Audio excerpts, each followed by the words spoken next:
राजनीति से काम तक,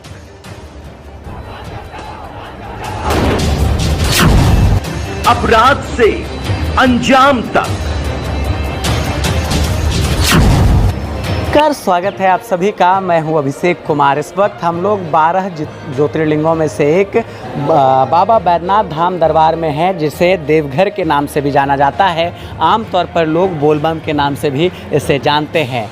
झारखंड और बिहार के समीप ये झारखंड राज्य में पड़ता है, देवघर ज़िले में। हमारे साथ अभी बाबा झा जी हैं, प्रचलित है और प्रधान पुजारी के भाई हैं। बहुत बहुत स्वागत है आपका। सबसे पहले तो आपने कीमती समय दिया है। हम और हमारे दर्शक बस ये जानना चाह रहे हैं कि क्या कुछ ऐतिहासिक कथाएं हैं। हालांकि कोई मोहताज नहीं है इन कथाओं से, लेकिन आप लोग चूँकि अनुभव यहीं रहते भी हैं, बाबा की पूजा आराधना में दिन रात लगे रहते हैं, कुछ जो लोग ना जानते हो उसके बारे में बताएं। जी, सबसे पहले मैं आपके चैनल के माध्यम से मैं ये जानकारी देना चाहता हूँ आपके दर्शकों को कि यहाँ पे सरदार पंडा जी जो अभी वर्तमान समय में हैं, उनकी ये 29वीं पीढ़ी है। हम लोग 29वीं पीढ़ी से यहाँ पे बाबा बैद्यनाथ जी के सेवायत है और सेवा करते आ रहे हैं। क्योंकि यहाँ की जो परंपरा रही है और जो हमें सदियों से सुनने में आ रहा है और ये कथा भी प्रचलित है कि रावण के द्वारा इनको कैलाशपुरी से इनको लंका ले जाने के क्रम में बाबा बैद्यनाथ जी को बीच रास्ते में ही इनको रोका गया और इनको यहाँ पे स्थापित किया गया। इन रोकने के पीछे का सबसे तार्किक कारण ये है कि जब लंका से बाबा भोलेनाथ को यहाँ से ले जाया जा रहा था, तो ये देवताओं में एक असंतोष का लहर हो गया था कि अगर भोलेनाथ यहाँ से चले जाएंगे और रावण अपनी लंकापुरी ले जाएंगे तो कुछ भी हो सकता है, प्रलय हो जाएगा, वो अजर अमर हो जाएगा। इसलिए इस क्रिया को रोकने के लिए माँ जगदम्बा ने रावण को चरणामृत के द्वारा उनको उनके उदर में गंगा को प्रवेश कराया। और चूँकि ये जगह 51 शक्तिपीठ में एक शक्तिपीठ ये भी है, चूँकि यहाँ पे सती का हृदय गिरा है और वो धरा पर यही एक संजोग है, यही एक जगह है जहाँ पे शिव और शक्ति को मिलाने की सारी प्रक्रियाएं तय थी। रावण के द्वारा उनको लाया जा रहा था, क्योंकि आचमन के द्वारा उनके उदर में गंगा प्रवेश कर गई थी और वो तीव्र वेग से उनके उदर में प्रभाव को डाल रहे थे और रावण लघु शंका के लिए यहाँ पे अपने पुष्पक विमान को रोके और विष्णु जी जो ग्वाले के रूप में यहाँ पे चरवाहा का वो रूप धर के वो चल कर रहे थे, तो उनके जिम्मे भोलेनाथ को दिए और कहा कि एक चरवाहा तुम अभी ठहरो, मैं और वो अपने अपने रीजन में एक एक मंदिर का निर्माण कराया गया।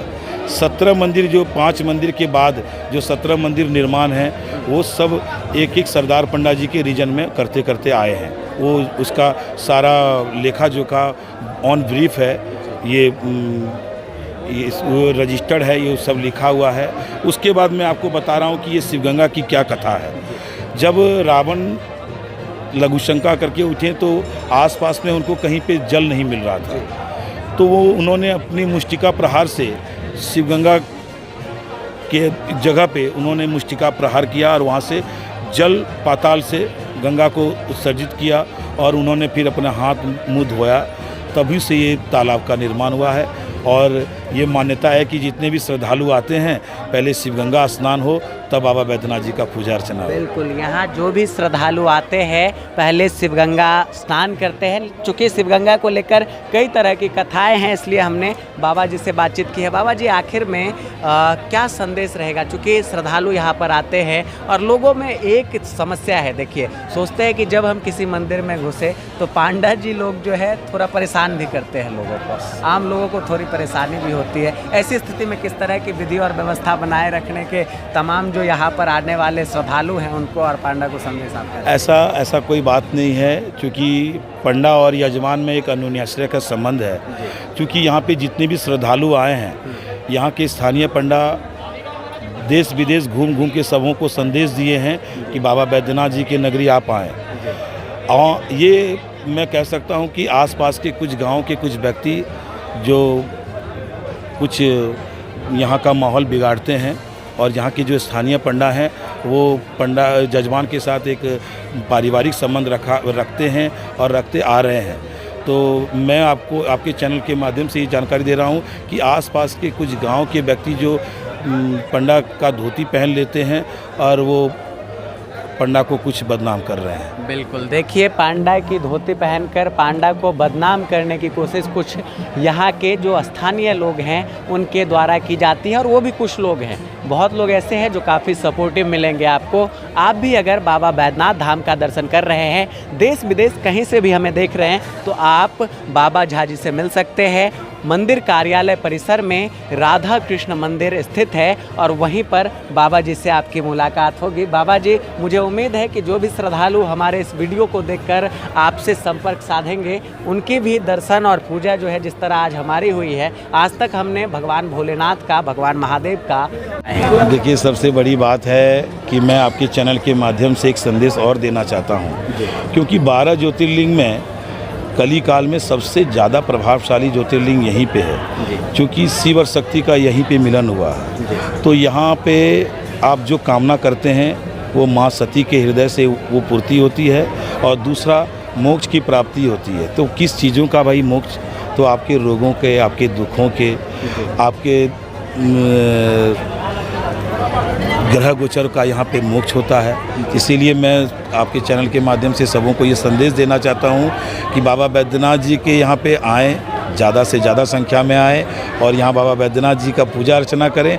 और मुझे विश्वास है कि सबों की मनोकामना यहाँ पे पूर्ण होती है और आगे सबों की होगी भी। बहुत बहुत धन्यवाद बाबा जी, आपने अपना कीमती समय दिया है। पूजा पाठ के बीच में आपने बहुत ही संक्षिप्त में काफ़ी अच्छे तरीके से हमें और हमारे दर्शकों को समझाने की कोशिश की है। बने रहिए हमारे साथ, लगातार एक नई अपडेट और नई खबरों के लिए। कैमरा पर्सन बलराम और प्रभास के साथ मैं अभिषेक कुमार, मोबाइल न्यूज़ 24, झारखंड, देवघर मंदिर प्रांगण, बाबा बैद्यनाथ धाम मंदिर से लगातार आपको हर संदेश एक नया अपडेट दे रहे हैं। बने रहिए। कैमरा पर्सन बलराम और प्रभास के साथ मैं अभिषेक कुमार।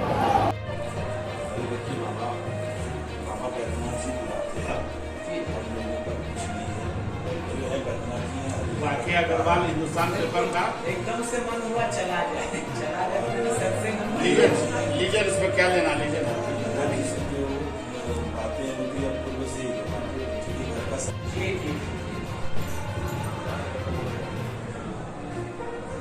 बॉस है मेरे और आप लोगों की दया से बहुत ऊपर है, बहुत ऊपर है। आज से जाके 1% भाजपा भी आया था।